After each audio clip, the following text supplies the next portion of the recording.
Paul, can you lead us in the pledge? Pledge allegiance to the flag of the United States of America and to the republic for which it stands, one nation, under God, indivisible, with liberty and justice for all. Moment of silence for the men and women in the armed forces, our first responders, those fighting a good fight in Ukraine, and those suffering from military conflict in the Middle East. Mr. Mayor, may I interrupt? It is also the 80th anniversary, the first wave of Marines that crashed the beaches of Iwo Jima. Yes, sir. May all their memories be eternal. Thank you. God bless. Thank you, Walter. Okay. Do we have any public comment? Yes. No comments. Okay. Next is the registrar's budget. And we have Chris and Sandro. Page 105.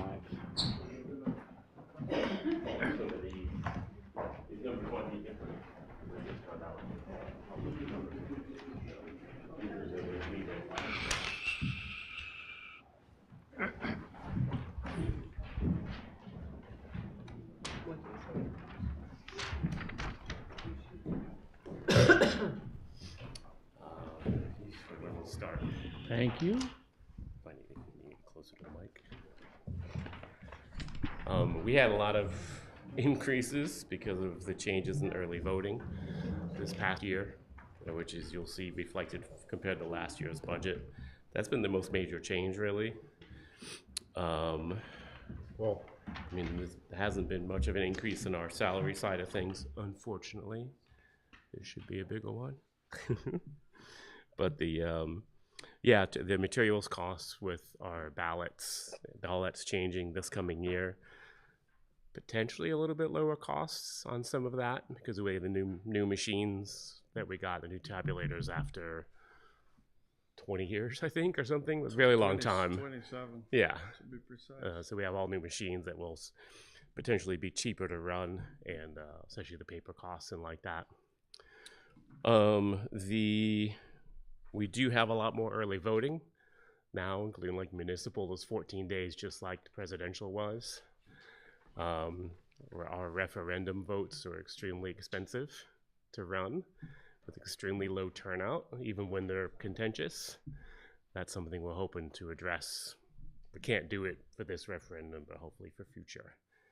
But it's mostly just increases in material costs and the early voting costs are what we are dealing with this year. Yeah, we did got 2 grants this last year for $8,000 each. One through the state and one through Victoria Founder, the grant writer. And we're not sure yet if those type of grants will exist next election year. It's up in the air if that's going to actually be there. So, but I don't think we'll need, with the new machines, we may not need as much of those grants to keep things running. So yeah, it's going to cut a lot of costs. The ballots and the programming. The new machines doesn't need to program the cards, so it'll be cheaper. Sandro Carvalho. Chris. Oh, Chris Ludwig. Do you need our addresses or anything like that? On the registrar's budget. Alex? I saw that you made adjustments, Mr. Mayor. Yes. I'm a little concerned about that, considering all the extra expenses with the elections and what we've had to go through. So I'm a little concerned about that, and I wonder if you might at some point address how you think Absolutely. that's So gonna... in speaking with Olga, we looked at the actuals and we looked at the budget that happened this past year, which was a presidential election, which is the most that you would have of any type of election. And we used those numbers as the actuals. So in doing that, we were able to reduce some of the expenditures. Okay. Yeah, because of the big variables we have with ballot costs and turnout and like that, we do have to pad our numbers enough to deal with that. Just a referendum alone it costs as much as a general election per referendum. Yeah. So if we manage to have 2 or 3, it's that much each for each one. So we need to have that, breaker in there. So if a need arises, then they come back and say, If there happened to be a need, we could always go to contingency if we okay, had to. Yeah. all right. And it has happened, so. Yeah, Not with you the never registrar, know. but you never know. No, Right. we've had Yeah. this. Yeah, unfortunately, yeah. And we might have a primary, and we might not. That part. I mean, sometimes we don't know until like June. So. Any other questions for Chris or Sandra? Mr. Mayor, Walter? Chris, Mr. Mayor, any consideration ever moving back from Oddfellows Hall? What a terrible spot for voting. Put it back in the community center. So Walter, that's one thing we're exploring, but Okay, Chris and Sandro, that was our one district for when we did the presidential early ballots, voting, where you can go, and that took up the whole cafeteria. So that's something that we're talking to registrars Okay. about, how we do that, Yeah, but the we're- main focus, especially presidential, was allowing that, they were able to combine everything into one district, right, so that it was a more okay. efficient and seamless process. okay. Yeah, I wanna thank them both we for use that. early voting as a test Okay. of putting it back there where I agree it belongs there, or just someplace different. Because Oddfellows was only supposed to be a very temporary location and just stayed there. Well, I'll tell you, trying to get off Route 7 going into Oddfellows. That's a big chunk of our electoral budget is paying Yeah. officers to sit there and do traffic duty Yeah, for each election. yeah. All right. Much as Thank- I'm fine with thank you. giving money for it, Thank it's you. like, yeah, it's, Thank you. it's big. Any other questions? I have a quick question. Katie? So you have your, Chris, there are potentially 3 audits a year, this is for 3. Yep. How often do we have 3 audits a year? We have been very lucky because the audits are like random by the state. Right. It's like a lottery It's a It's a system. lottery system. We've been lucky that we haven't got an audit in a long time. Like But like what, 5 years, 10 years? probably 5, 3. 3 years, yeah. We haven't had one for 3 years. And it's for every election. I think other than referendums, it can happen at any election Okay. type, other than referendums. Any other? And they're a pain in the butt.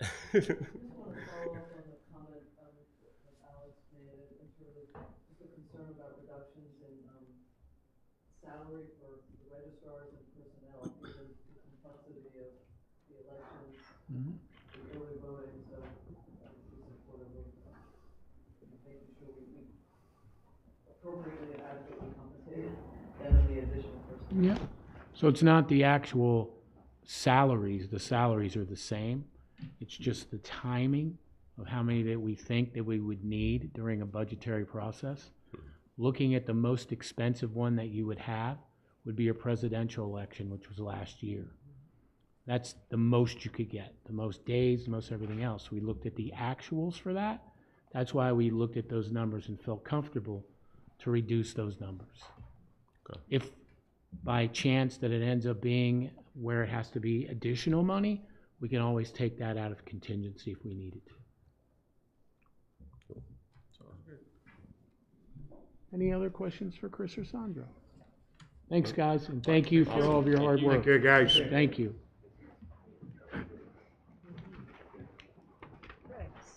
Next is the tax assessor. So Brian, as you're queuing up, I just want to make sure, is that phone on by any chance? Is it? No, Oh, I mean, it's dark, so. 8:52. Chris is waiting for somebody to let him in.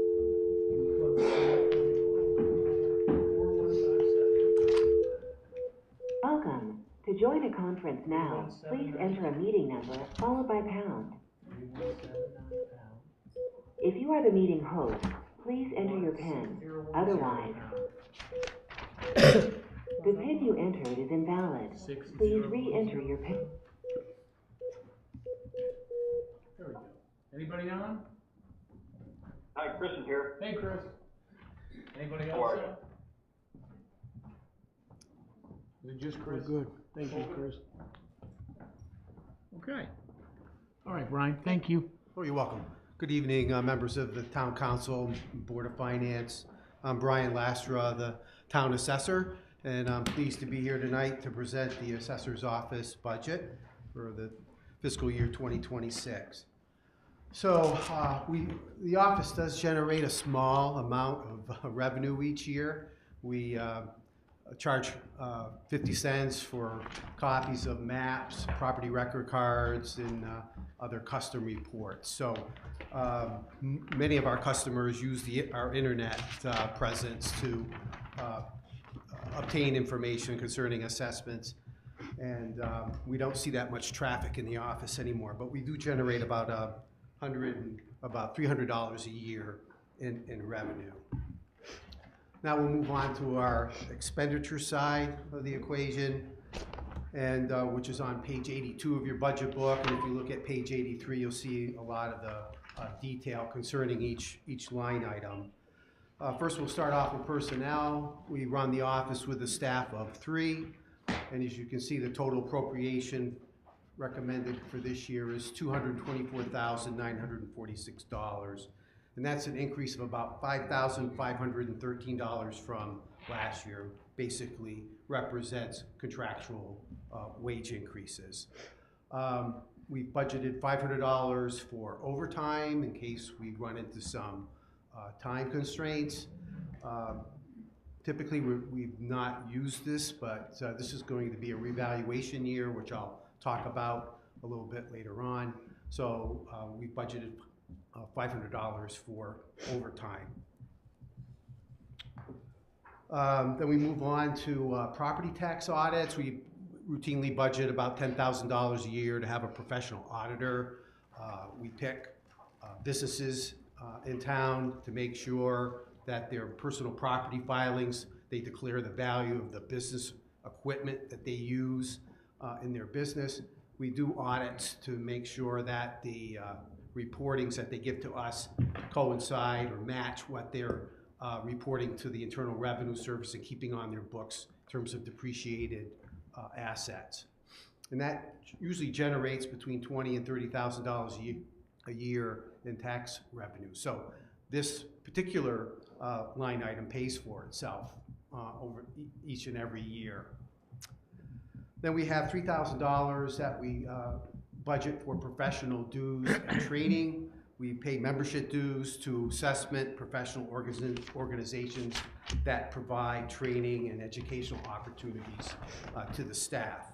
The Connecticut Association of Assessing Officers, we take approved workshops and seminars for certification and continuing education.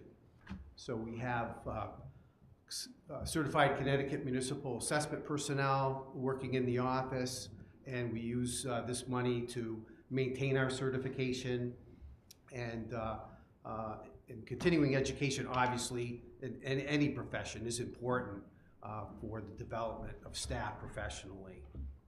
Then we have materials and supplies. We have a recommended appropriation of $14,000. This is an increase of $840 over last year. And this goes towards our grand list printing of the books, notices and forms that we mail out to taxpayers. Gives us DMV, Department of Motor Vehicle portal access so that we can access motor vehicle records. We typically do this to help out taxpayers who are trying to show us that they've sold or transferred a motor vehicle. We also pay a subscription to the National Automotive Dealers Association. This is software that we use to actually price the motor vehicles. And then lastly, we use this money to pay for office supplies, paper, pens, and so on. Then we have computer software that we use in our operation. The budgeted amount here is $43,942. This represents an increase of $5,512 over last year. And this money we pay to our software vendors. We have database cloud hosting. Many of you are familiar with our real estate information, which is supplied. We contract with Vision Government Technologies. You see that data on the internet. We use it in our local office. Well, our database is actually in the cloud. It's on a server somewhere outside of Boston. So we pay this so that we don't have to maintain our own servers in-house. And again, it's used for web hosting. This money is used to host our data on the web. And then we pay licensing and maintenance fees to Vision and another software firm called Quality Data Solutions. They provide the assessment administrative part of our activity, where we maintain exemptions and property tax credits against the assessments. And then we'll move on to assessor's capital, which is on page 218. The first line is $50,000. This is basically a sinking fund of sorts. We set aside money each year to pay for our next revaluation. So, as many of you know, we've just started to do a lot of the work on our revaluation that's scheduled for October 1st, 2025. We signed a contract about a month ago that costs us $253,000. So we set aside money each year. So this year we're setting aside $50,000 that we'll use for our next revaluation in 2030. And then finally, under assessor's capital, we have $16,006 budgeted for our GIS mapping. This number has been pretty stagnant. It's been at $16,600, I think, for the last 5 or 6 years. And we pay this to our GIS software vendor, AppGeo. And they maintain our tax maps. So when a property splits or subdivide or parcels are merged, we do all the paperwork in-house, but then we give it to our GIS vendor, and they update the maps that you see in my office, or many of you access our tax maps online from home, because we have a link on our website, and you can look up your parcel, you can look at other parcels. We import aerial imagery that we can obtain free of charge, like from the state. So we have layers that are on our GIS where you can see aerial photography that was done in 2023, 2019, 2016, and back to 2012. So we have a GIS that the public can use in addition to our staff. So that's pretty much the assessor's budget. I'll take any questions. Any questions, Katie? Thank you very much, Brian. Yeah. Great job on the supplies and the materials and supplies at keeping it $1,000. However, the grand list printing, is that what we see in the paper? Yeah, you see. That goes in the newspaper? No, we have to actually print books. They're bound books. How many? Basically, there's 4 for real estate, 1 for personal property, and 2 for motor vehicle. And they're kept so that people can come in and look at them? Yes, so it's required by state law. We actually have, they even tell us what kind of paper we have to use. It has to be cotton fiber, a certain percentage. Do they know about, virtual, do they know about computers and looking at things that way online? It's one of those, I think, things of maybe the past that we just can't get away from. We all talk about paperless society, but we're not getting there. That's a lot of money. It is. You explained it. Thank you. Yep. Any other questions for Brian? Yep, one question. Chris? Yep, so, Brian, thanks to you and your team for the job you do. I appreciate it. My question is around the reevaluation. Is my thinking correct that we have an extensive one every 10 years, and then in every 5 years there's a less expensive one, I guess? Right, that's true. In 2020, we did what we call a full measure and list, where we inspect every property. So there's data collectors that go out and visit every property. It's a very labor-intensive project. I think the bill on that one was about $392,000, and that was in 2020. And like I said, for 2025, we're going to update our assessments in what we call a statistical reassessment, where we're not visiting every property. We've been maintaining information about the properties based on building permits or other discoveries that we find while we're out in the field. Here, what's going to happen is the Vision, they're assisting us with this reassessment. They do what we call a field review. They go out in the field, they drive by every property, they compare what they see to what's on our property record card, and for data accuracy. And then they're also looking at sales of properties that have sold over the last couple of years, and that's a process of setting the values for the next reassessment. So this one is less money because we're not doing a full measure and list of every property. Right, and so the 50K per year that we're putting aside in capital could cover both 2025 and 2030? Yeah, we already have the money for 2025, so this is going to be going towards 2030. Gotcha, okay, thank you. You're welcome. Brian, one other thing, if you could, I know it's not your department, Yeah. but it has to do with revenues. So one of the bigger drivers that we have here that's affecting our mill rate is a reduction in motor vehicle tax. Right. If you could explain to those on the council that may be new and those on Board of Finance, how that impacts the mill rate. Right, so The new way the state makes us calculate the motor vehicle tax. yeah, so we're changing the methodology of how we value motor vehicles. So a lot of you may be thankful for that when you see your motor vehicle assessment. Up until this year, we've used retail value that's established by the National Automotive Dealers Association. So it's clean retail.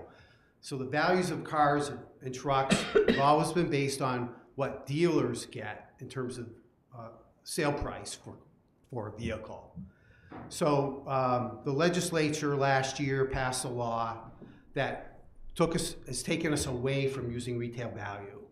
So what we're doing is we're using MSRP with a fixed depreciation schedule.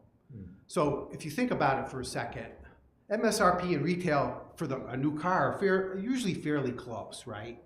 So in fact, if last year, for 2023, if I'm valuing a 2023 car, I might not have, NADA might not have had enough sales to establish a retail value. So I'll use the MSRP times 70%.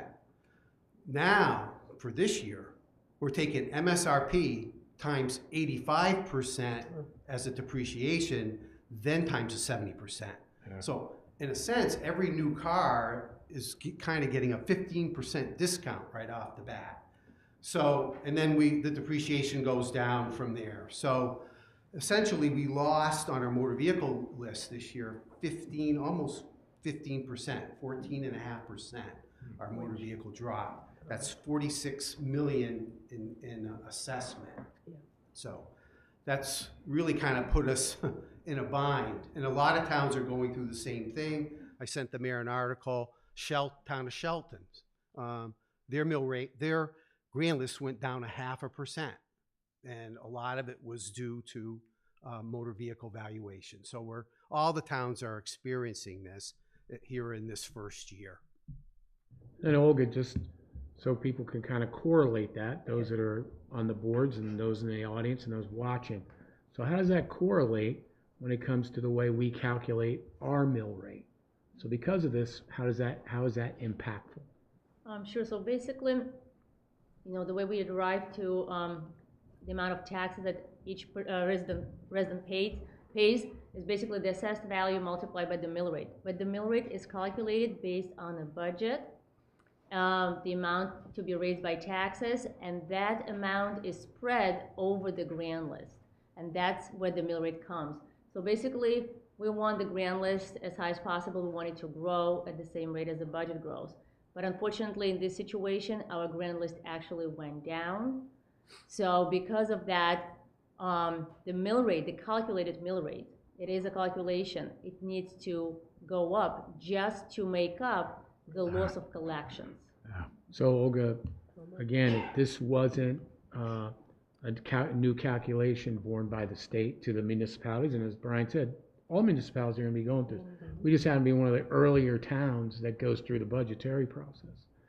So our budget would have been a mill rate increase of 3. It would have been 3.27 if the state did not come in with this new approach to assess motor vehicles, we would have seen our expected growth in the grand list, which, Brian, would have been about like 0.86 or 89%, which is quite consistent for us from year to year. But unfortunately, the reduction in assessed values for motor vehicles basically negated all of that growth in the grand list to the point that our grand list actually went down. Yeah.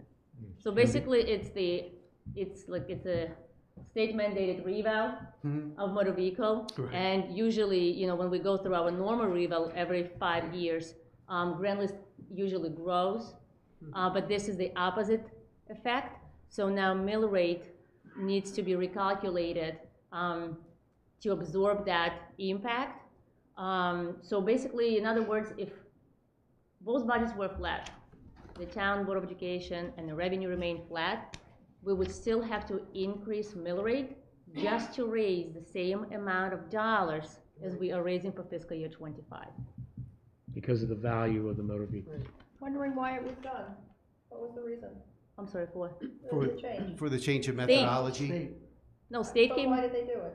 Well, that's the That'd million question. That'd be up to the legislature. It's similar when a couple of years ago, we were not impacted, but 2 or 3 years ago, state came out with another regulation where they set a cap for motor vehicle mill rate. They did have the cap before, but it was just a little higher, and they lowered that cap.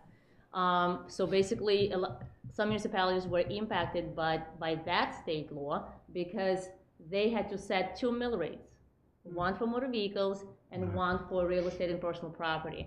And for those municipalities, they had to raise real and personal property mill rate just to absorb the collections that they're losing from motor vehicles bills. So basically, it's like they shifted the burden. It's like here you receive 2 bills, you know, and as the mill rate goes up, you know, both invoices or both bills go up by same rate. Well, now they shifted one value so drastically so that the mill rate needs to account for that loss of collection. Yeah. So now you will receive the same 2 bills, but one will be higher than usual, whereas motor vehicle bill will still be lower than your previous year. And Olga, just for edification for those on the board and those watching, those in the audience. So even with the adjustment where we were 3.25? Is that what it was? 3.27. Without it would be 3.1? It would have been 3.27 if it was our normal, you know, budget year. If we did 3.27, and is now 4.99, and that differential is just because of how we are now having to tax our motor vehicles. Correct. And of those, as we break out, because both the budgets are independent of one another, the town side is 1.89, and then the Board of Education side is 3.21, I believe. Okay. Along those lines. So just as we continue to go through those, but a big driver, as we all should be understandable, is that differential that the legislature of the state of Connecticut changed the way that we tax.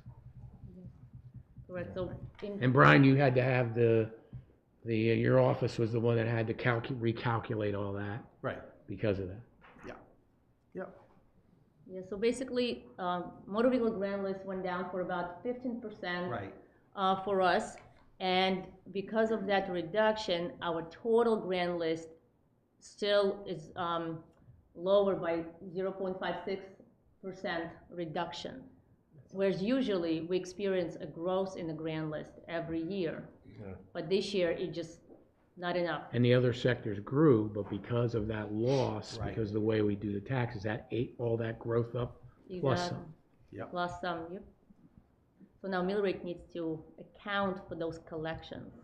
Yeah. Any questions for Brian or for Olga? Thank you, Brian. You're welcome. Thank you. Thanks, Brian. Yep, thank you. Next is Nancy, tax collector. Ha! The fleece lady. Good evening, everyone. Did you want to? Well, this sheet will be a joint effort. Yes. Right? If you look at your agenda, you will see 2 page numbers. And the first page references the revenue section. But even though it's listed under tax collector, the actual budget numbers don't really come from tax collector's office, they come from the finance office. So we can briefly cover those. So basically, on the revenue side, it's our tax collections that we estimate that would come in into the budget. So current year taxes, that is a calculated number. It's our projection. That's the amount that we need to balance our budget. Taxes collected for prior years, we are actually recommending increasing that line by 200,000. That is based on prior years' actual collections. So now that we've seen a steady amount for the last several years, we feel comfortable bringing that number into the budget and adjusting budget amount to increase it by 200,000. The other scaffold compensation, that's not a budgeted line.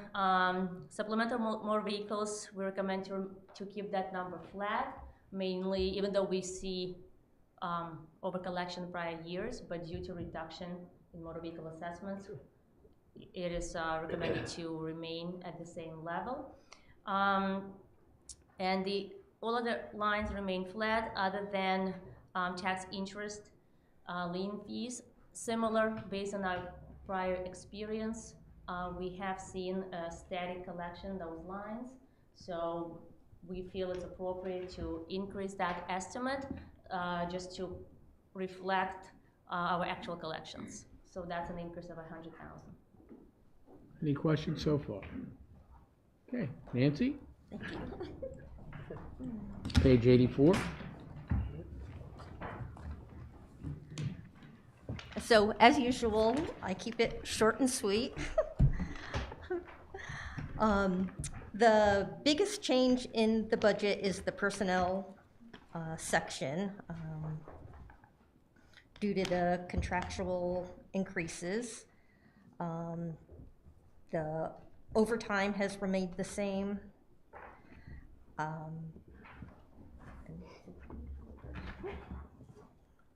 And Nancy, might I add that for most part, except for the summertime where we have our intern that comes in, but your department of collecting taxes for the town of New Milford is 2 people. 2 people. Pretty amazingly productive. So I want to thank you. You guys have been doing it for many years that way, and I want to thank you very much for doing that. I mean, 2 people doing, collecting the taxes for a municipality our size. We've got a good. So thank you. Yeah, we've got a good process down there and work well together. So, so on the next page, the assessment for the DMV, that was remaining the same. $500 for the training and seminars and membership fees. And then there is an increase in the materials and supplies, mainly due to postage increase and the printing of the tax bills and the software for our tax software. Everything else remained the same. Any questions for Nancy? Thank you. We're letting her get away easy for a minute. Let's ask her. Please, Thank you. lady. Thank you, Nancy. I thank you guys too. Thank you. Next is personnel, correct? Page 94.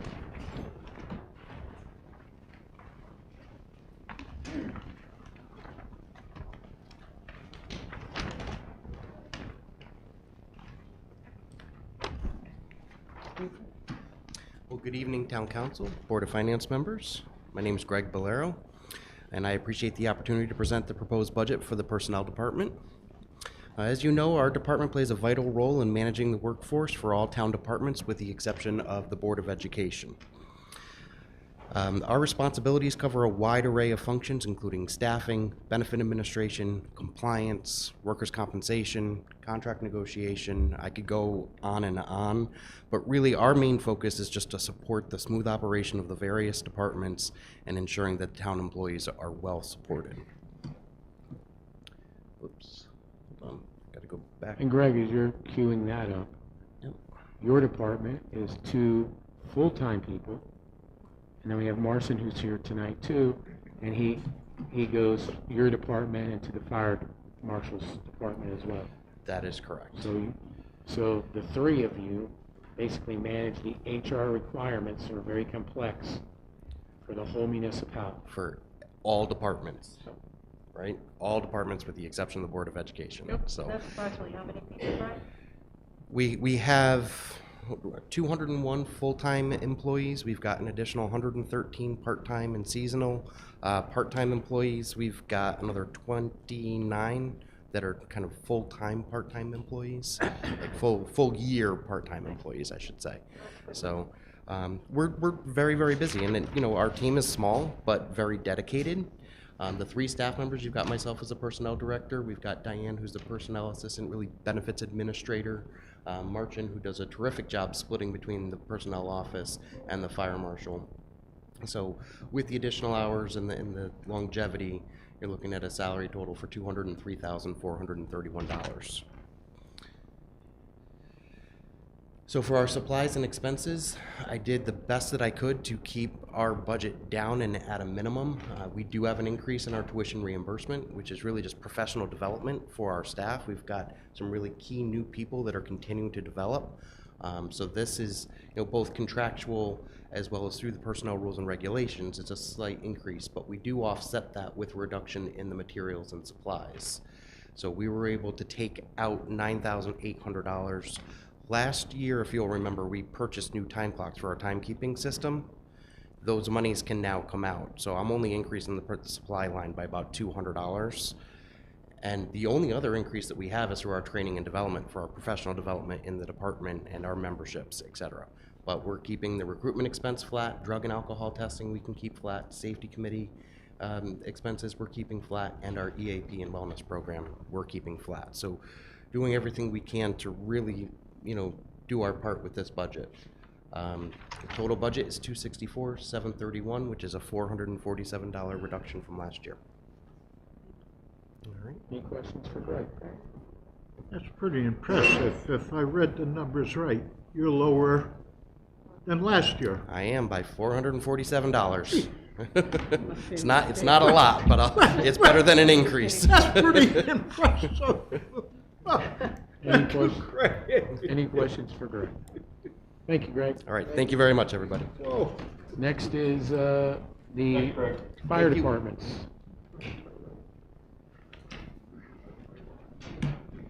So chiefs, if we could come up.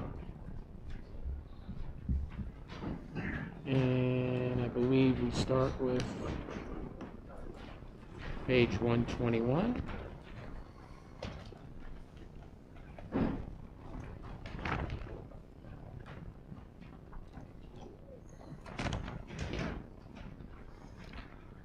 Good evening. This year for Water Witch Hose Company, we have a 3% increase from $243,000 to $251,000.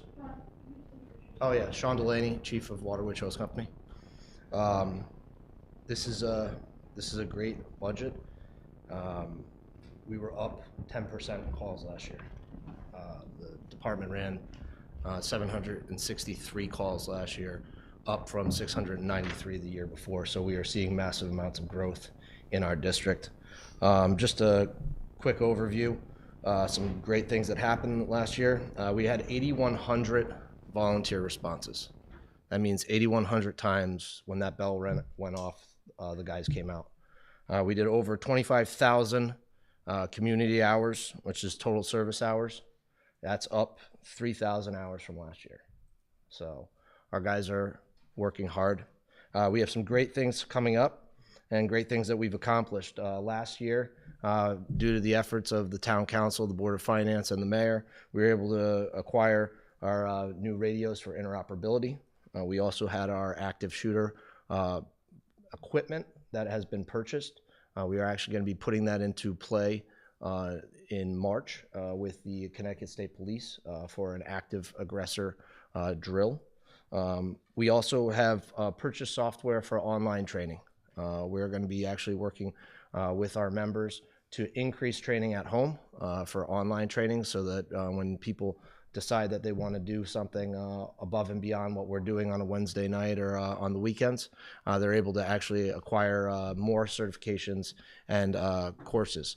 So that's going to be like a web-based training. Real quick, our look ahead. The biggest purchase that we're going to be looking to increase was our hose. We're actually going to be doing a 2.5-inch, what's called a courtyard lay, which is a 2.5-inch hose that we're going to be purchasing for all of our engines. That's going to be able to help us with facilities just like Church Street, the new apartments here, where we're going to be laying longer lays to the building, which will give us more water, and then we reduce down to the 1.75-inch hose that we actually fight the fire with. So that's really where we're going to be looking at that. Just overall, engine 19 is going to be replaced in the next couple of years. So our build committee is starting on that. That comes from our capital reserve fund that you guys donate to and put into every year. And then we also have 4 brand new recruits coming around at the start of this year, and we have 2 probationary members that are within their process of their first year. So all good things, all things that are really happening.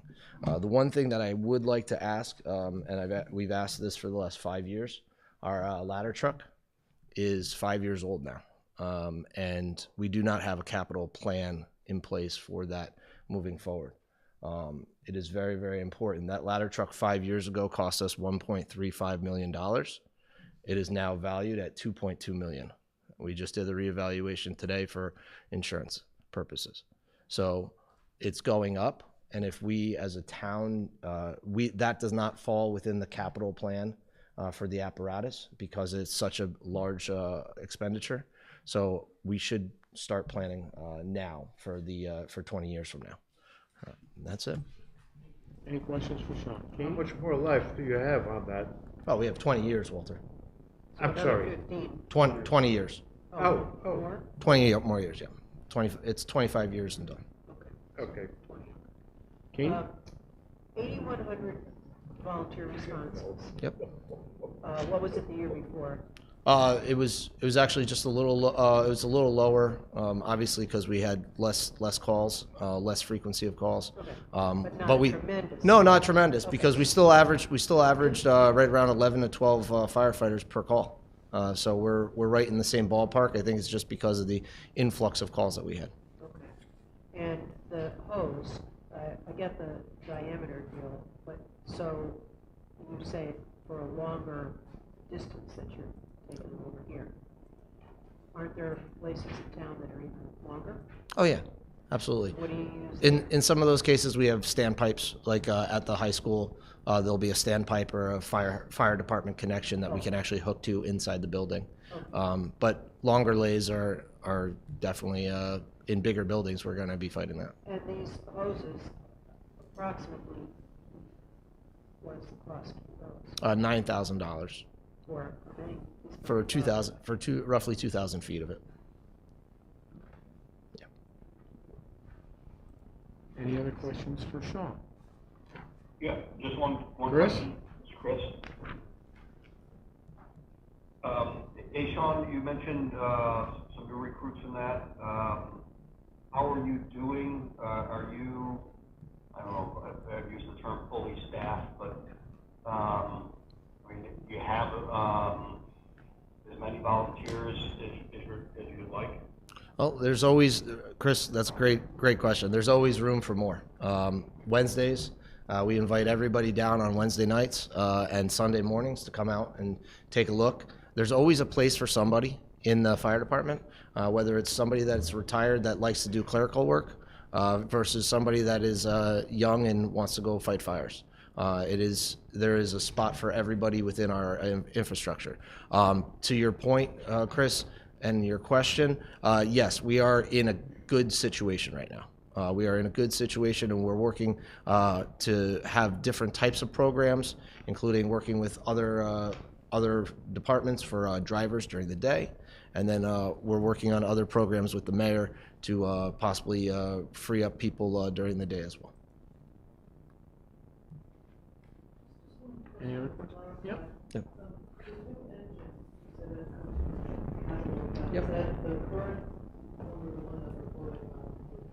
So that capital account, that's the new engine is going to be the one that comes from our capital reserve right now.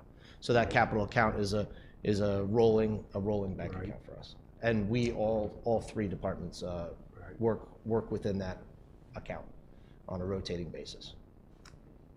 Any other questions, Alex? Yes, Mr. Mayor, your reduction of $15,000 for the Lanesville substation, could you tell us a little bit?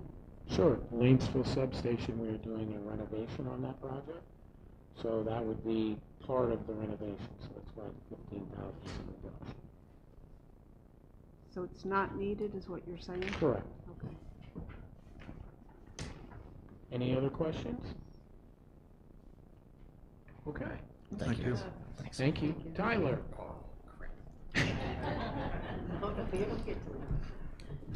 You didn't record that, did you? Probably. Good evening, Town Council members, Board of Finance. My name is Tyler Bergman. I'm the Fire Chief of Gainesville Volunteer Fire Department. Our budget request this year is roughly 9% increase over last year. That's mainly due to inflationary costs, along with updating our rescue and medical supply equipment and maintenance of our facility. Also, a rise in costs to maintain our fire apparatus. We've seen a 12% increase in calls from last year. This year we did, 2024, we did 175 calls. A good percentage of those calls for the increase was increased medical and also mutual aid responses. Any questions for Tyler? Walter? Who's Northville? Coming next. Okay. Oh, you're hiding. All right. Okay. There you go. Any questions for Tyler for Gailersville? Thank you. Walter? Actually, this is for all three of you. How are you totally doing getting recruits, volunteers, going forward? I think like Sean said earlier, we would always welcome more recruits. We took in probably 3 regular members and 3 junior members last year. So we are doing very well in Northville as far as the increase of members. But we could always use more. Everywhere. EMS, fire. So if there are people that are listening to this, come see us. Any other questions? Northville now. You know, so we got an increase. Russell Coyle, Chief of Northville Volunteer Fire Department.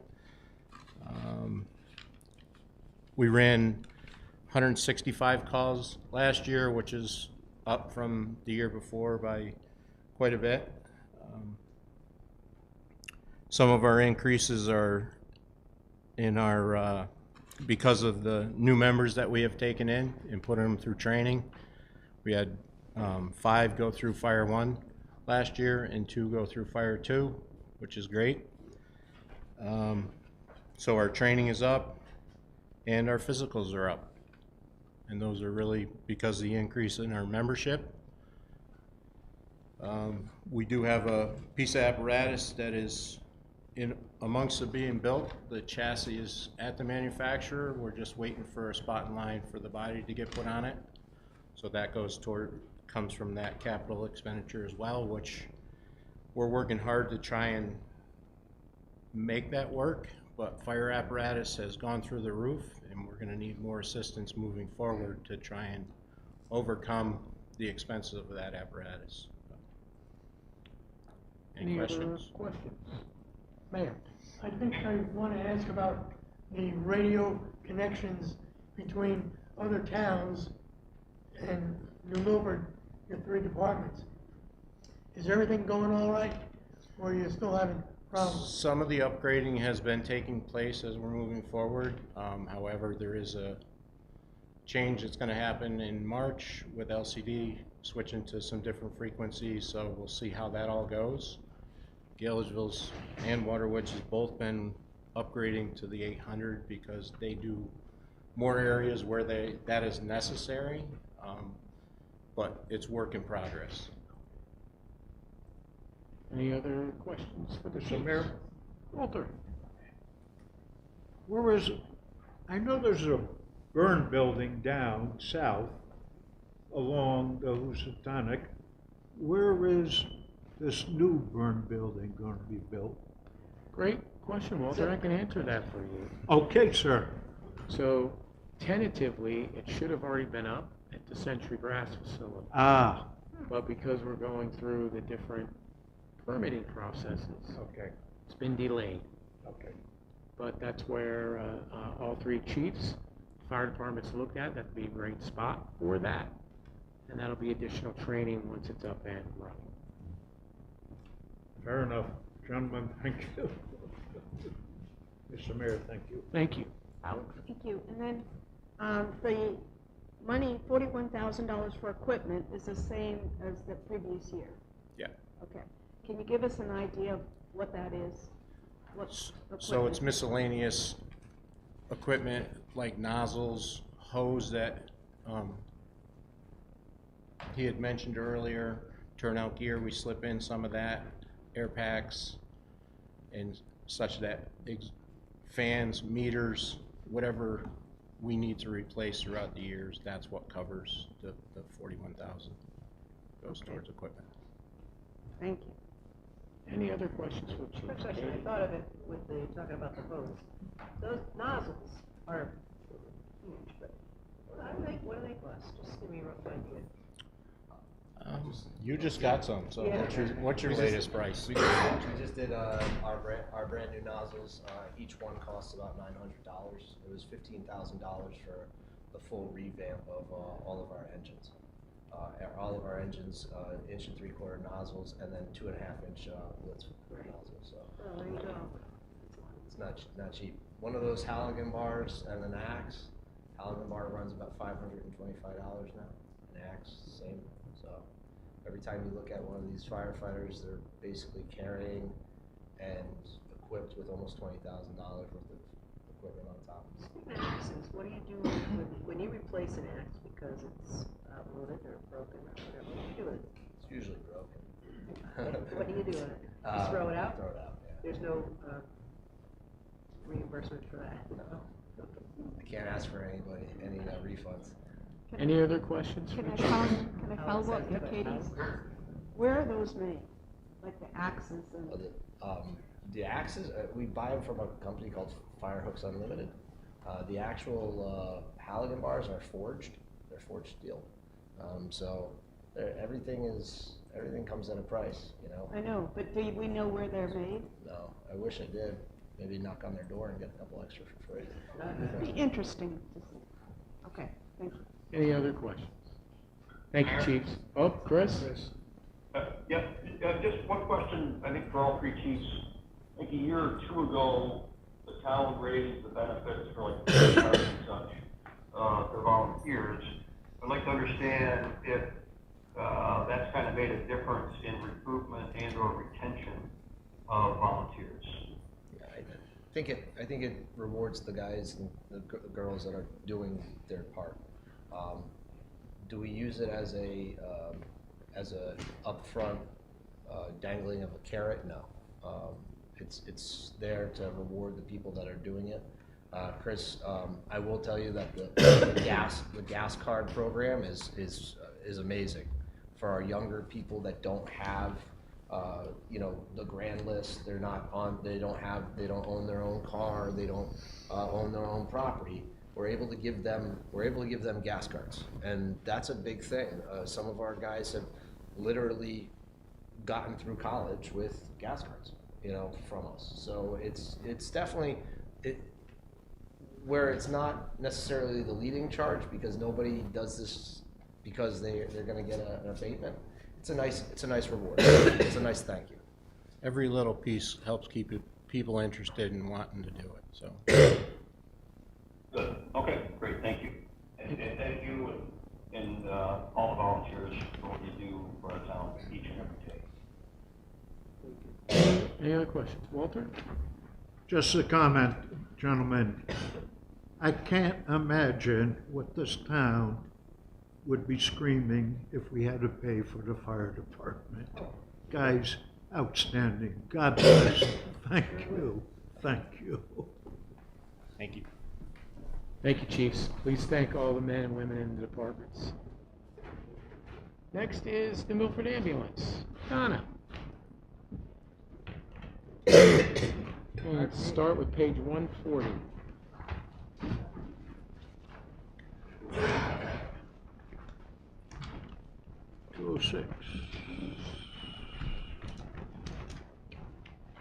Good evening. My name's Donna Hespy. I'm president of the nonprofit volunteer organization Milford Community Ambulance. This year is our 96th anniversary. I brought up two people, Pam Spitzer is our treasurer and Arnie Mice is our operational manager. We might have some questions. I figured they'd be able to help you. Okay, we have a total of 4 ambulances. We have 3 sprinters, 1 box, and 2 ALS. When I say ALS, it means advanced life support, and it's usually meaning a medic. We currently have 2 paid crews. We have 24/7, they're on. We have a medic in one of the fly cars 12 hours a day from 7 a.m. to 7 p.m. During the day, we run 1 BLS crew, which means 2 EMTs, and we have 1 ALS crew, which is a medic and an EMT.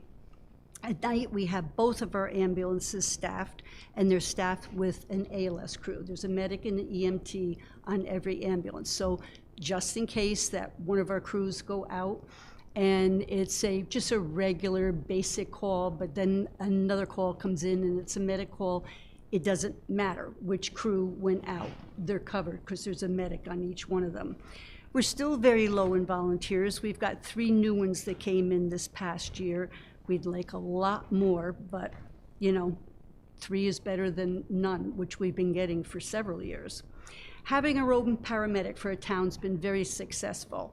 Not only do we have that dedicated medic to our town, but they also can help staff a 3rd ambulance if needed.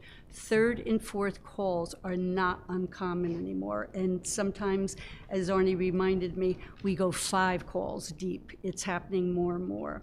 Our medic also has been called out to our mutual aid towns to help with a call in their town that the regional medic wasn't available for.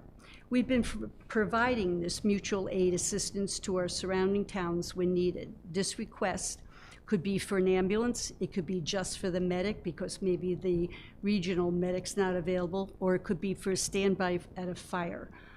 Some of the smaller towns are kind of hard pressed. They get the people out for the fire department, but they're kind of hard pressed then to put 2 people in their ambulance, so we're kind of their backup. This service is also billed to the mutual aid towns, so we're not doing free service. It's usually covered.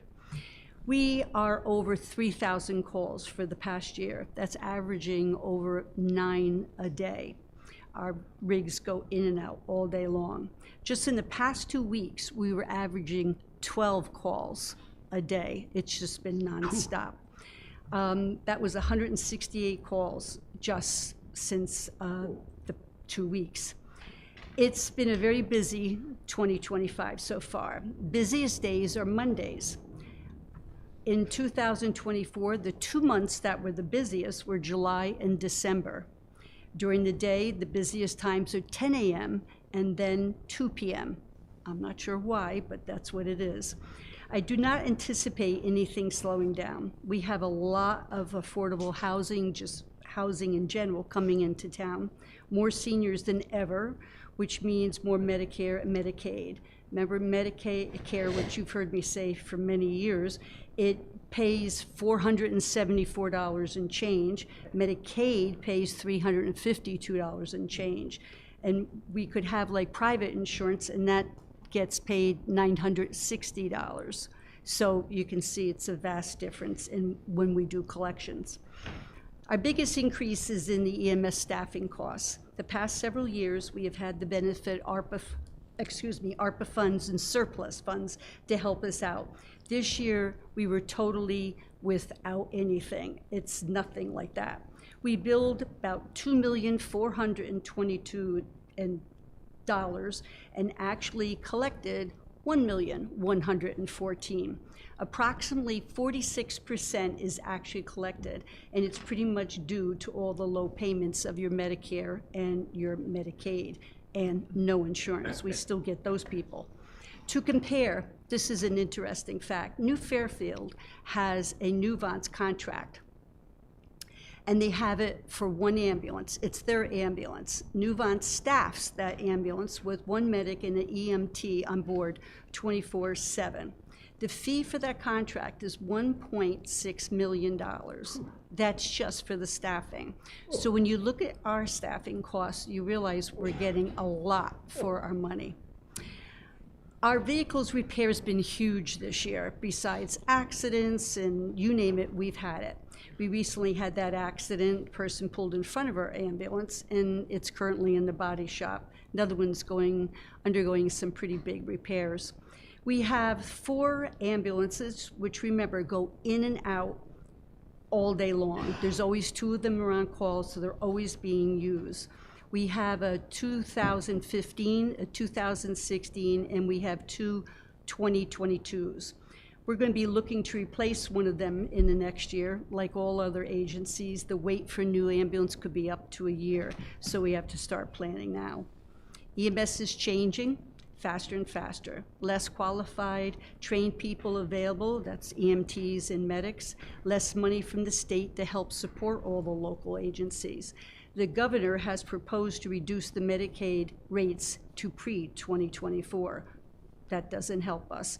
Call volumes are going up everywhere. Cost of supplies is totally out of control. Behavioral health issues calls are definitely on the rise. Lift assists, and a shout out to the fire departments for always helping us in that area, and people just needing help in the middle of the night. Cortland, New York service decided to not go out on any more lift assists anymore, just to lack of resources. A number of lift assists turned into real EMS calls, kind of a dangerous thing, but that's what they're doing. We also go to Danbury Hospital more than ever before. This takes us out of town for our calls, and is time spent on the road, going there, coming back, unavailable for our town. It puts more wear and tear on our vehicles. And now with this buyout of Nuvance, there's probably going to be even more changes for us. We're suspecting we're probably going to be going to places like Charlotte, Waterbury, and St. Mary's. So you know how far they are. They really take us out of town. As always, we thank you for your time and for all your support for all these years and letting me kind of present this budget to you. So if you have any questions, fire away. And Donna, before we get to the questions, just to kind of round out, you talked about the ambulance calls of service. So a call of service, just a standard one where you're going from the ambulance barn to point B. How much does that roughly cost the ambulance to go there? Well, it could be, it depends if there's a medic. It depends if it's the type, because everything is dispatched from the dispatch center, and it's all done by EMD, which is the emergency medical dispatching. And it could be, we could have the medic going in the medic car, depending what it is, and we could have the ALS crew going. So those are different salaries, if you will. You were queued a slip and fall. A slip and fall, usually that's going to be a basic ambulance, 2 EMTs, so it would be cheaper if you would. I can't exactly give you the exact.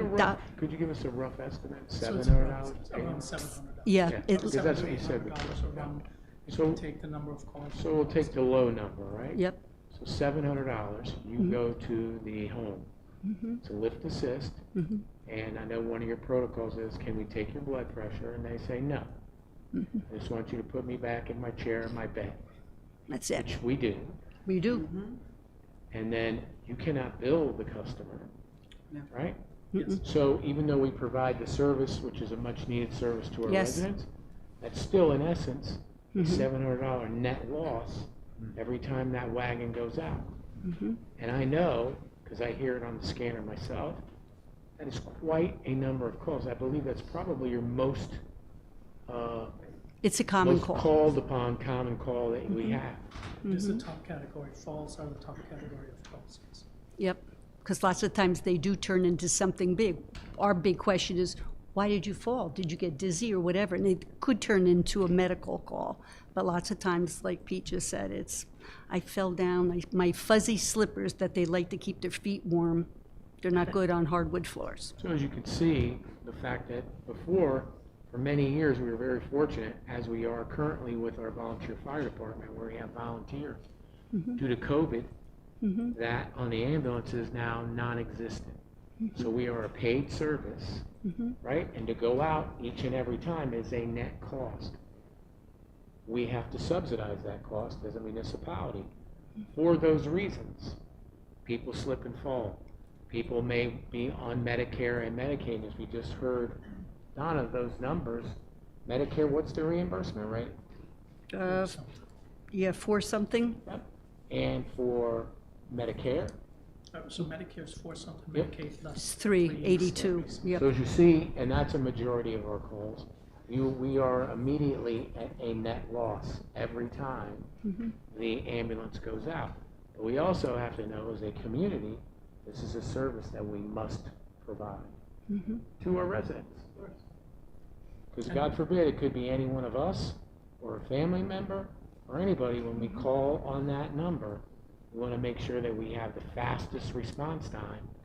I know Mary Jane, you worked in the hospitals. Response time can make or break someone being very ill or pass away or being saved. And Medicare, Medicaid is about 60+% of our call volume. So 60+% of our calls, we know we have a loss, guaranteed. But you can't, you have to still have to go and call because. Correct, yes. So We get- there's no choice, but we just like from business standpoint, I don't think there's many businesses that would go out and say we do 60%, sell 60% products. And At a we loss. lose sales, we lose. That's not really a viable system. Any questions? Mary Jane? How often when you get called for a lift, do you have to call the fire department to come and help you? Well, we seem to run high and low on them. I think right now we have several earmarked. And dispatch, we tell dispatch because when we discover we have a person that's someone who really can't walk or they're kind of a little overweight, you might say, that, like I say, thank God we call. Usually even middle of the night, we try and get our other crew out to see if they can help us. Sometimes we need the fire department. They've got a blanket, what is it, Sean, you call it? The Stokes, no, the big blanket. Yeah. So that's used because it takes 6 people to lift the person up. We have to roll them onto it, lift them up, and then get them on the stretcher. So quite a few of them. We try not to transport them. Walter? Walter? Oh, goodbye, Walter. Too many Walters. Walter. Johnny, you mentioned that you'd be needing an ambulance in a few years. Can you give us an idea what the current prices are? Or about Well, the Sprinters, when we bought the 2022s, they were about 160, I think. Yeah, with everything, and we still had to add more to it. Now, I'll bet you they're probably pushing about 200. We'll be lucky because we have newer radios and equipment in the rig so we can take everything out and put it in, so we might get away a little bit cheaper for the next one that way. But then again, that equipment expires too. Yeah, the 200, you're talking the 200,000, just the base price for the ambulance itself. Oh, not the yeah. equipment that that's goes just into a it. Sprinter one, I not just want to a make sure. box. Okay, Yep, thank that's you. sometimes not the lights and the sirens and all the other goodies that come with it. How's the building holding up? Very well. Good. Very well. We could, actually, you're gonna laugh, but because we have people there now 24/7, to be honest, it's like our 2 bunk rooms, we could use 2 more.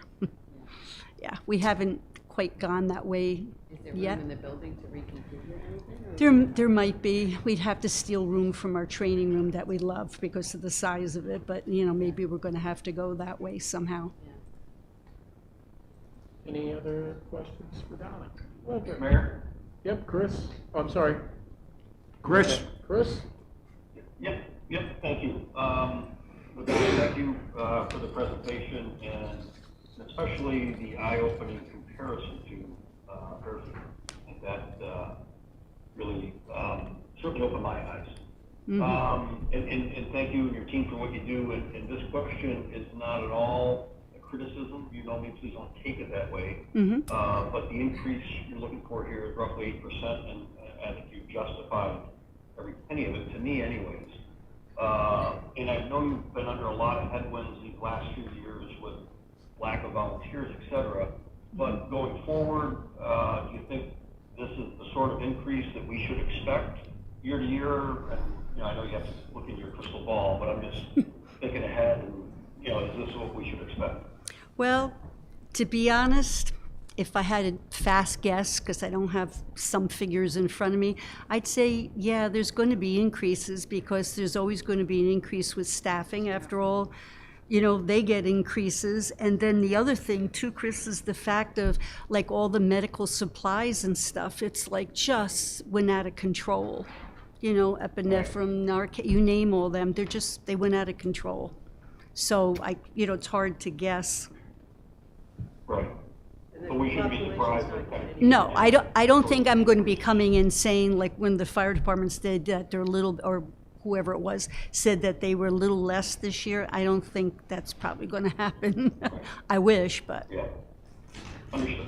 Thank you very much. And again, thank you and all your team. Sure, I pass it on. Thank you. Any other questions for Don the ambulance? Walter? Just a comment. You know, the increase of $270,000 in the budget, it's not a want, it's a need. Mm-hmm. Absolutely, Walter. And Donna and your crew, I thank you for that. Oh, thank you very much. I'll pass on good words. Katie? There's another factor too, is that, you know, if you slip and fall or you don't know for sure, but our population is aging. We have every day more, I mean, no, we're good, we're all healthy, and we're gonna live a long life. However, we still are more apt to fall and need help. So, aging population. Mm-hmm. And people want to stay in their homes. And I mean, we go sometimes and we're like, you know, they're living on the edge here by themselves, you know, and they don't drive. Oh, I'm like, how are you getting food, you know? And some of them don't want to bother the senior center or social services. They're so private. It's the old school. You know, I'm going to do it. I'm going to do it until they've, you know, the big one is if they hurt themselves, like break a hip, that's kind of the end of that story. There's also, in the last, I'd say 10 years, maybe more, a push for seniors to have the at-home care. You know, you get that, so you can have 100% care, hoping that you will want it at home because, of course, it saves the hospitals. But that doesn't let you guys off the hook because you're still going to have to take us someplace sometime. Well, here's an interesting fact that we get called out and you've got someone that's, you know, got an assistant, an aide, whatever you want to call them, and we're looking at them like, why didn't they help? It's because they're not allowed to. Exactly. Yeah, there's things they can and can't do. They're not allowed to, so they have to call us. We have to lift the patient back up. Their company tells them they're not supposed to do that. Interesting, yeah. As we're looking at them like, why didn't you do this, you know? But. Any other questions for Donna? Thanks for the ambulance. Katie, I still sign my name Junior, but I'm the senior. Thanks. Okay, well, Thank you, Donna. Thank you. guys. Thank you. Thank you. Ladies, Next is Chief Ceruto. Chief, Here, come on. to the Milford Police Department.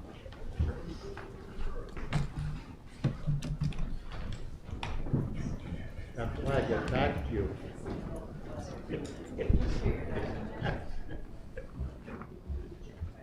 Oh, my goodness. Good.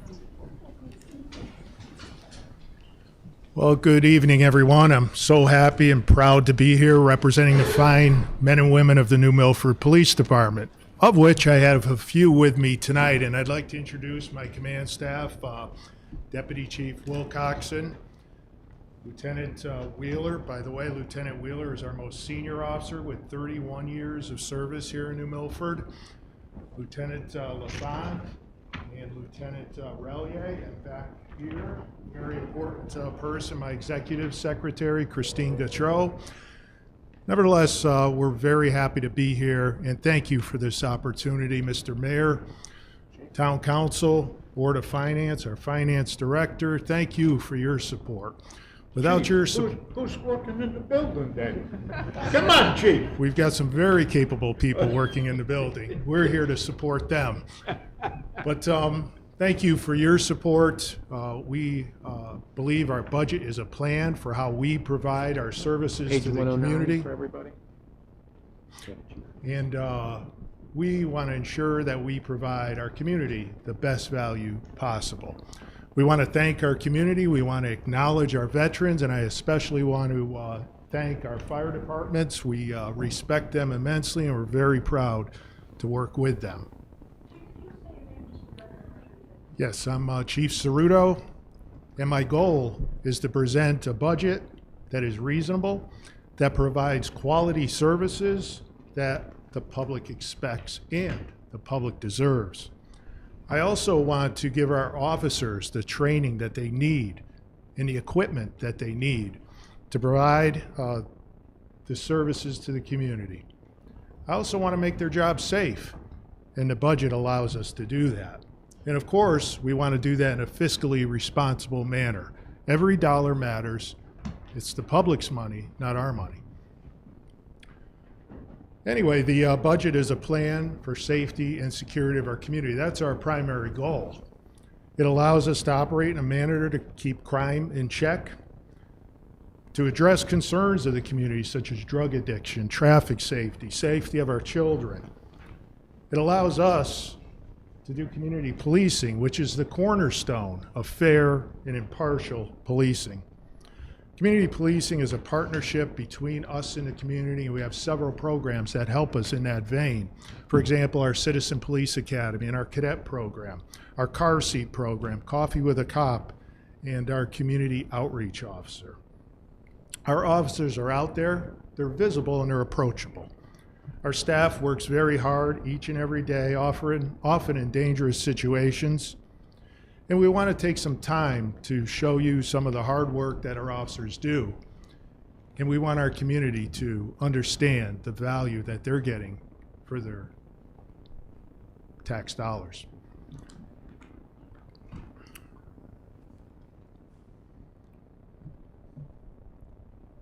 Okay, we'll go back. Thank you. So you can see our activity reports, and we're comparing 2023 to 2024, and you can see that there has been an increase, almost 2,000 calls a year, from 15,900 to 17,700. One of the big drivers of those increases is traffic enforcement, and we'll get into that in the next slide. Nevertheless, I wanted to give you some stats comparing year to year and show you the good work that the officers are doing and the type of calls they're responding to. Motor vehicles obviously are a pressing issue in the community, and we're really trying to reduce the number of those accidents. We do think that we had some success in the last year in reducing the serious motor vehicle accidents. An example of that is in the previous 2 years, we had 5 fatalities, but last year we had 3. We still have a lot of work to do, and we continue to do that. You can see we increased enforcement in our infractions, up almost 400 infractions. Domestic violence is a concern of ours, and you can see there's an increase there, and we're going to do more this year to help victims of domestic violence. JRB's up, that's our Juvenile Review Board, so we try very hard to divert our juveniles away from the juvenile justice system, which would be a trip to the juvenile court in Waterbury. We try to deal with our juvenile issues here in New Milford, and we're so thankful for that Juvenile Review Board to help us do that. Larcenies are down, that's a good sign. Criminal mischief is down.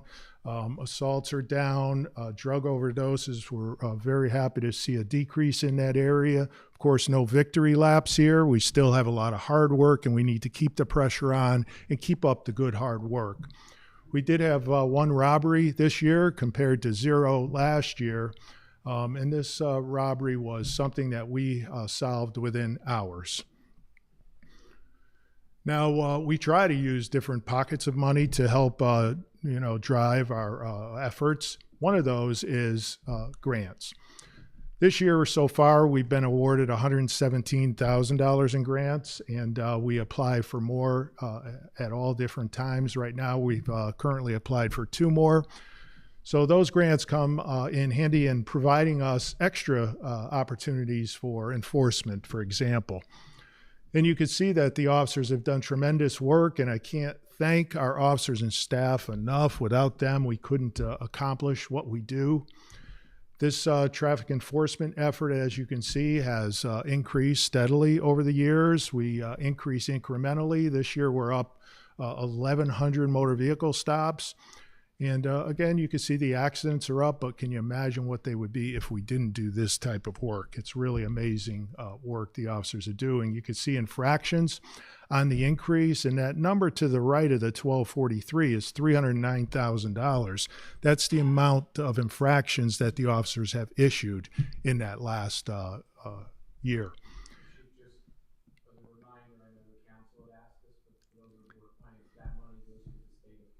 Yes, that does go to the state of Connecticut. A part comes back with these grants, which are from the state, so we look at it that way. But nevertheless, the officers are really doing an excellent job with enforcement. They're also very fair in that they gave out 1,000 warnings. So about 1/3 of the stops are warnings, and warnings fall into that area of education. So we try to enforce and educate, and warnings are that type of education. Now, DUI arrests is an interesting increase, and I want to credit our officers for their efforts in that area. Taking these drunk drivers off the road and drug drivers off the road is very important to traffic safety, and I can't tell you how important that effort is. Now, misdemeanor summonses kind of goes in line with the DUI arrest. It also goes into line with the increased traffic enforcement. For example, a traffic stop on Route 7 over 60 miles an hour is a misdemeanor. Now, we got a call today from the state's attorney's office in Rocky Hill, and they thanked us. They saw this number. They couldn't believe that increase in that number. And they actually called us up to thank us and tell us to keep up the good work, and if they need any help from them, they're there for us. So I was really proud of that call today. Now, this is some stats, and I want to show you the different type of enforcement that we've been doing. To the right is a heat map, and this shows you the concentration of our efforts. Basically, that's Route 7, Route 202, and Grove Street. We do make an effort to enforce over the entire town, but you can see this is the main concentration. We have some other stats, which include male, female, in-state, out-of-state. This one on the right is interesting. This shows resident, non-resident, and it's about a 50-50 split. So 50% are from out of the community and 50% are from within the community. You can see the graph below shows that the months of enforcement, and you can see there's a peak in the spring months, and that's generally where a lot of our grants kick in, so we have a lot of extra officers on the road. This line graph at the bottom is very helpful to us. It shows us what age groups are most concerning to us.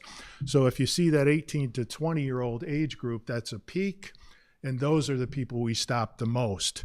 And those are the people we want to affect the most. And we're doing a mock accident in the spring at the high school, for example. And this is one way we want to educate teenagers and young adults to slow it down, or this will be the result. So we're very excited that the Board of Ed is cooperating with us in that, and our fire departments and ambulance crew are cooperating with that mock accident to provide education to try to bring that number down.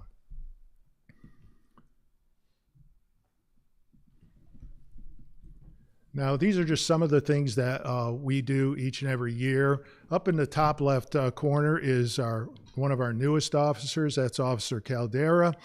One thing I do want to mention is that our department is fully staffed, and that's a good sign in today's job market. We're fully staffed not only with our officers, but within dispatchers and support staff. First time in many, many years, maybe even decades, that has occurred. Now, in this picture, you'll see our lieutenants, and there's 3 lieutenants, and I was very proud to be able, because of your support, to add a lieutenant this last year. The more we do, the more we have to manage, and the more managers we need. The next slide over is our cadet program. Very proud of our cadet program. They've been amazing.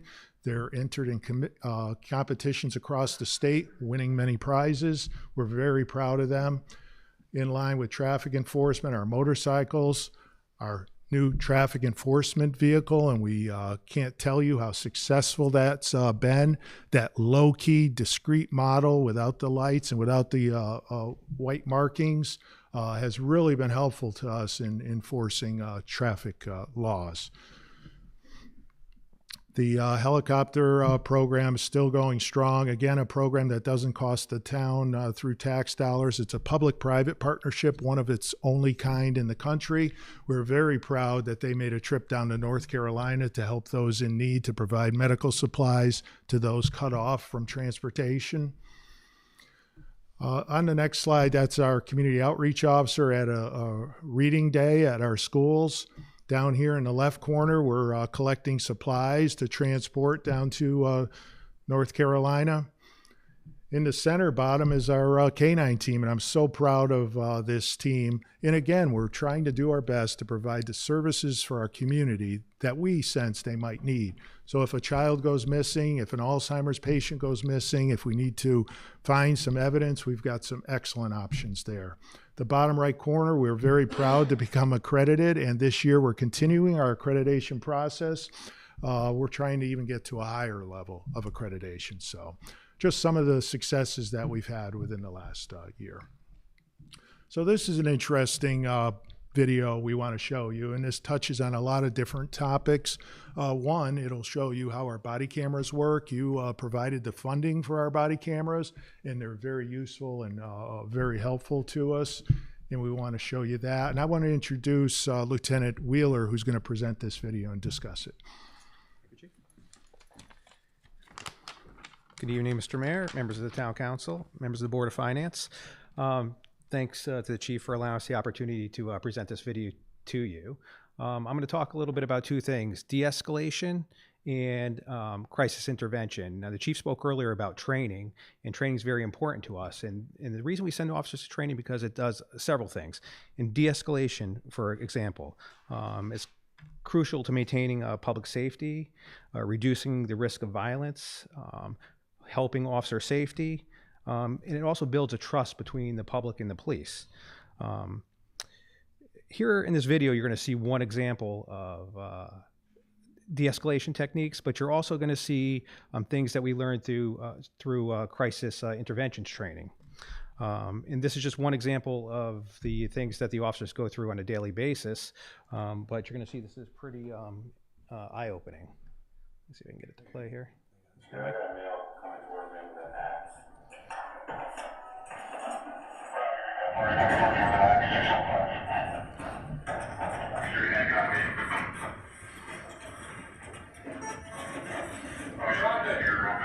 Drop it, please. 444, please drop it. Drop the axe. Please, sir. Sir, drop the axe. I want to help you. I'm going to help you. I'm meant to help you. Please. Please, sir.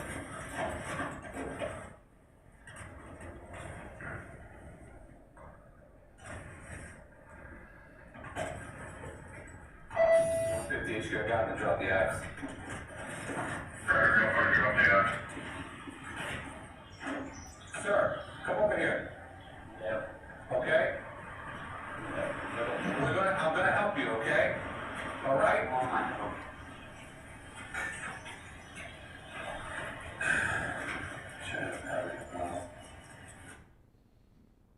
So as you can see in the video, that situation could have ended a lot differently.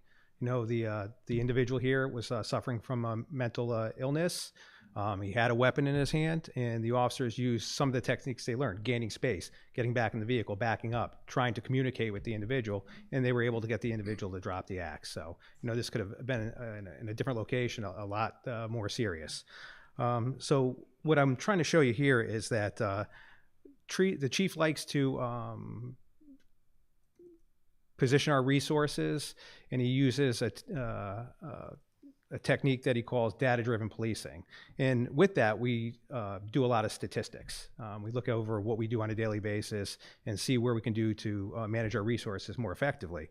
And so, for example, one of the things we do is we look at our use of force reports. And de-escalation and CIT, or crisis intervention, is used to reduce those types of incidents. So for example, this year we had 19 reported incidents where some type of police use of force was involved during that event, resulting in the completion of 34 individual use of force reports, which we're required to do by the state.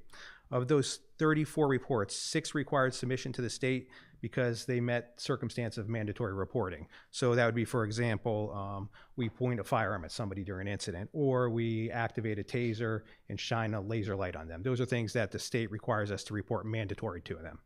What we've done to ourselves, mental illness is such a huge problem. Absolutely. We opened up all these institutions, put them on the street, and you get something like that.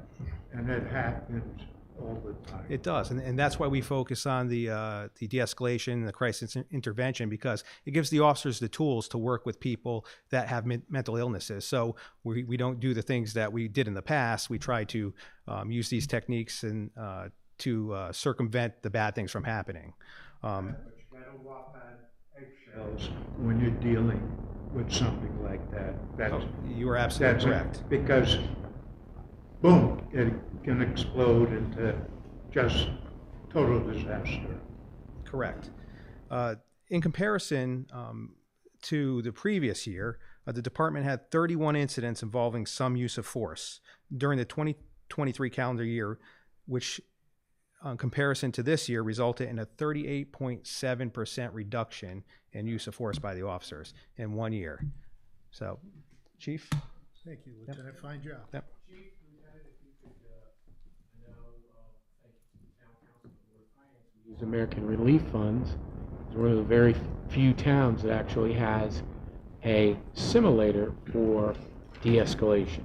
Yes. So you could talk a little bit about that and how that dovetails into the data numbers that you see with the decline. So the simulator is a reality video program that we train all of our officers in. All of our new recruits go through this training. All of our current officers go through this training often. It is a very useful tool. It used to be called Shoot, Don't Shoot. Now it's more of a de-escalation video training program. So the officers go through, watch this video, and they react to it. And very similar to a scene such as this, someone coming at you with a weapon, and how do you deal with it? This officer de-escalated it. And some of the things he used was his tone of voice. You know, many, many years ago, that tone of voice might have been more stern. He didn't pull his weapon and match the force, but instead he created distance, which is something they're taught. He even tried to speak that person's language as best he could to try to get compliance. So there were a lot of things the officer was doing there to try to bring it down rather than bring it up, and it worked in this case. So excellent training with this de-escalation, and it shows in real life. Yes, so, yeah.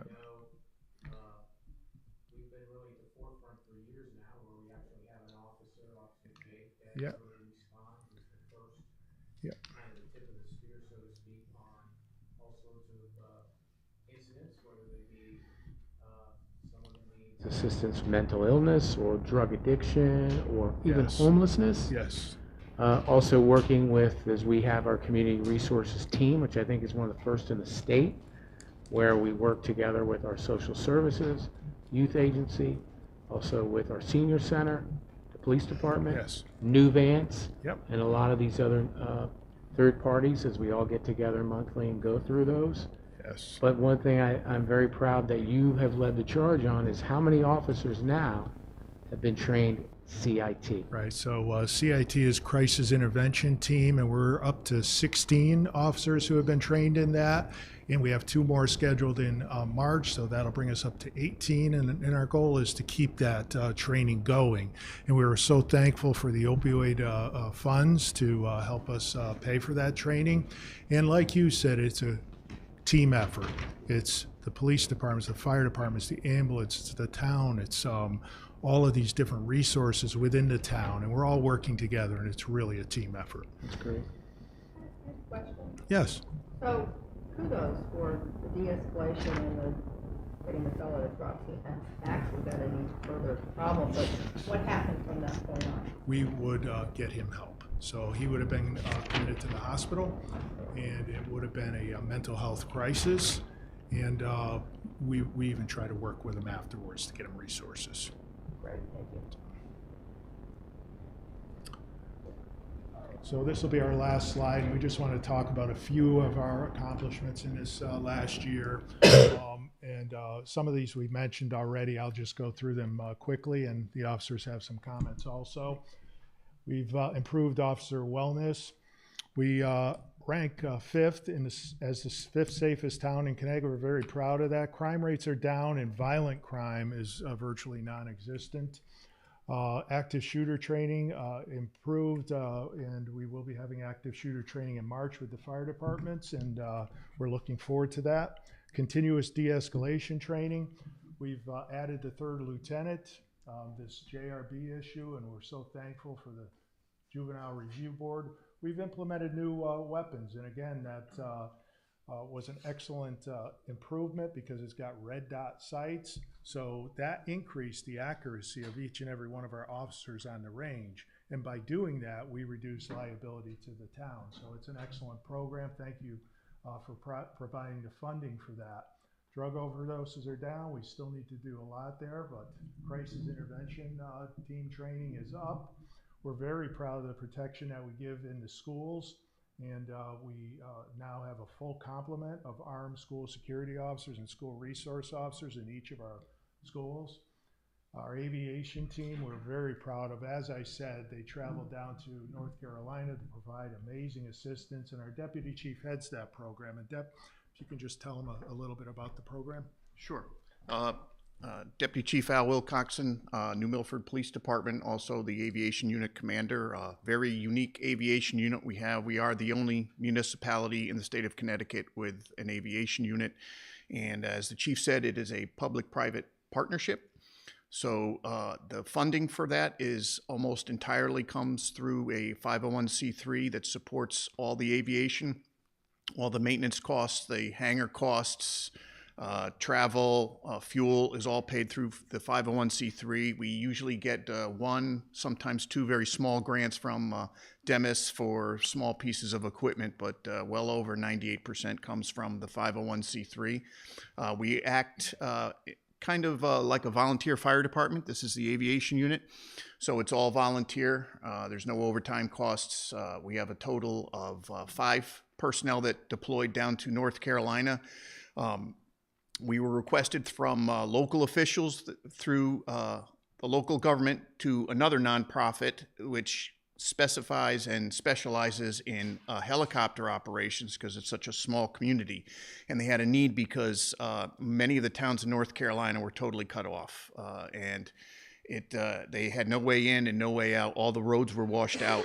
The federal response was not optimum, and they needed all the help they could get. They called the chief. He checked with the mayor. We decided to have a response. They also had a team, as the mayor organized down here, that got food and clothing and everything ready for them. And we flew down there for just under a week.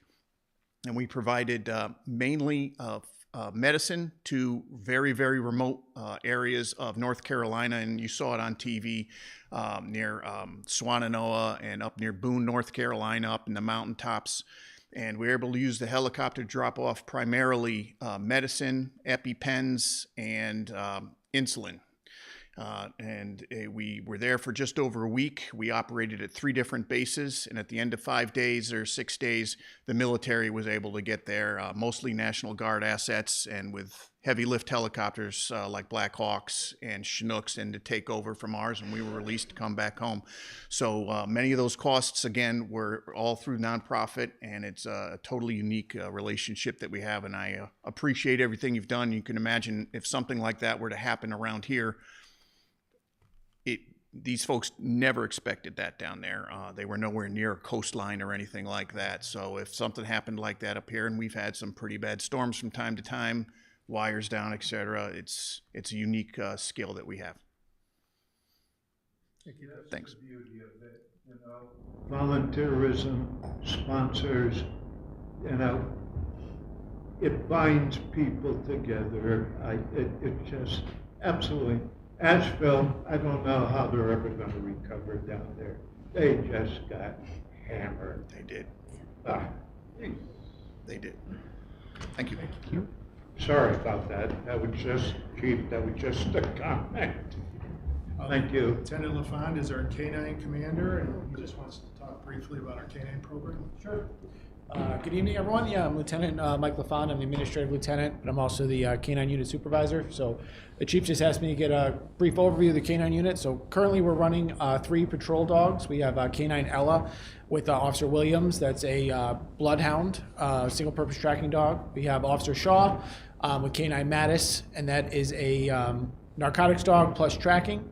And then we added Officer Lima and K-9 Rio, and part of the need was that is with the legalization of marijuana, Mattis's abilities were limited, so he's doing the tracking stuff. So now Rio is a new dog, no marijuana involved. We're building that unit right now. He's out there making stops on the night shift. We're adding a new task force member with the Detective Bureau to a state task force that will have a component of narcotics, and our plan is to funnel the intelligence with this task force to our new drug dog. And currently we have additional dog coming on. It's a community outreach dog. Officer Legan was selected. He's currently in the school right now, and he's graduating on Monday.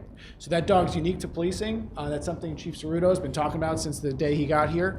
That will be for the officer's wellness and the community. So this dog will not be law enforcement in enforcement. However, it'll be a support and resource for the schools, social services, youth center.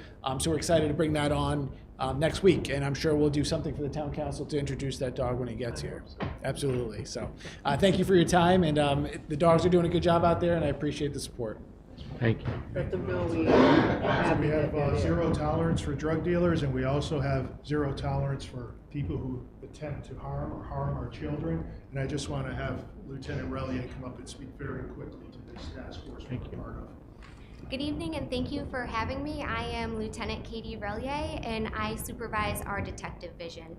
So last year we added detectives to our Internet Crimes Against Children's Task Force, which works to protect children from being sexually exploited online. This involvement led to 2 New Milford residents being sentenced to a combined total of 80 years in prison after they were found guilty of possessing but also producing videos of children being sexually abused. Without being part of this task force, we never would have been able to identify the perpetrators, and they still would have been out there exploiting and sexually abusing these children. This year, we were able to secure funding for new data mining and intelligence software that will assist us with these types of investigations. This technology will not only help us protect our youth, but also every resident here in New Milford. Again, thank you for keeping Thank you for all of your support, and I appreciate the opportunity for me to stand up here and speak to you. Thank you. Thank you. And Chief, I also know, I don't know if it's under the Detective Bureau, but I know you guys have spearheaded something that I really appreciate you doing. That's when we get notified of people, especially those sexual offenders that be brought back into the community. Yes. Those that are on probation, your department checks on them. We do. We take it very seriously, and our town does pay them a visit. We knock on their door and let them know we know, and we check to make sure they're reporting their address as they're required by law. We also keep track of who's on parole in our community. We check on those who are on probation, and we actually do pay them visits, and we just want them to know that they need to stay in line in our community, that we're watching. Thank you, Chief. So I just want to wrap it up. I see the time is getting late, and I want to thank you for allowing us to present to you, and I want to thank you for your support. Our budget does show a 2.26% increase. That main driver is a 2.5% increase to all of our employees. And overall, the budget, again, is the plan for how we provide our community with safety and security.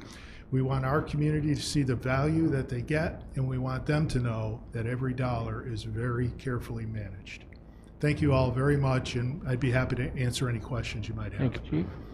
Any questions from the chief, for the chief? Just a thank you. Thank you.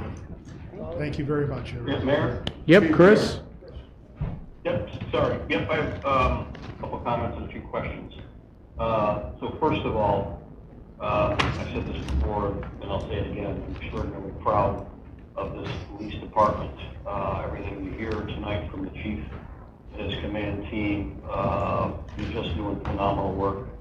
And, you know, you mentioned we're the fifth safest town in the state, and I expect that'll be going up as you continue doing what you do. And I think his budget is just extraordinarily, it provides extraordinary value. So I have no issue with that. Just a few questions about some things you talked about tonight. One is the increase in DUI. How much of that do you think is attributed to cannabis? Well, I can answer that question by saying this past year in Connecticut was one of the deadliest in history. And it just happened to be the year after marijuana was legalized. So while I don't have an exact number for you here, I can tell you anecdotally, I can see that effect. I can say that marijuana is involved in a lot of our accidents. And we're doing everything we can to help prevent these accidents, including going after drugged and drunk drivers. Gotcha. Okay. Another thing that kind of sparked my interest, the Juvenile Review Board. And we sat through a presentation from our youth agency last month, and they provided really eye-opening data to me, and they talk about assets for our youth, and the more assets, the fewer mental health issues our youth might have. Are you working directly with the youth agency to help create more assets for our youth, if you understand my terminology there? Yeah, I do. We work very closely with them. As a matter of fact, they were at the police department today, sitting down with our detective, going over youth-related issues within the community. We actually had 3 hearings this morning where we dealt with these issues, so we work with them on a daily basis. Great, okay. And then lastly, I don't know if I really have a question here, but just a concern. I saw that huge increase in domestic violence, and my understanding as a layman is that's one of the most dangerous situations for officers.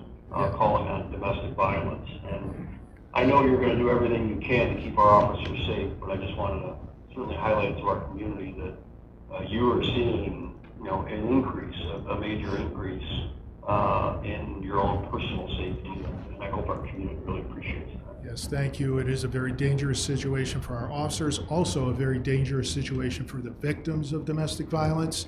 Our response and how we deal with the domestic violence call now can prevent a murder in the future. Right.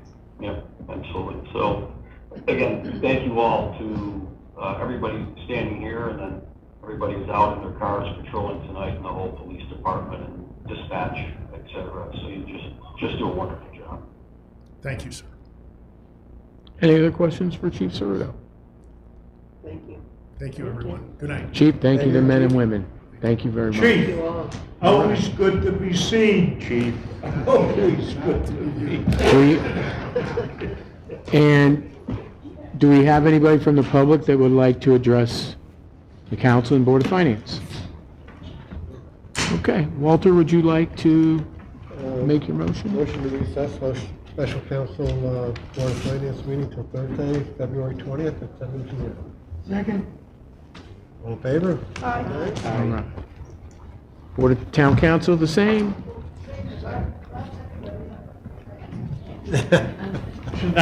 I'll second it. I second You can't, you're not on the Board of Finance. it. That's okay. It was a good try, Bob. Bob did it for town council. Okay. You want an arm wrestle? All right. Come on. So we're out. And for the council, everybody say aye. Aye. Thank you. Aye. All right. Thank you, everybody, and we'll see you again tomorrow night.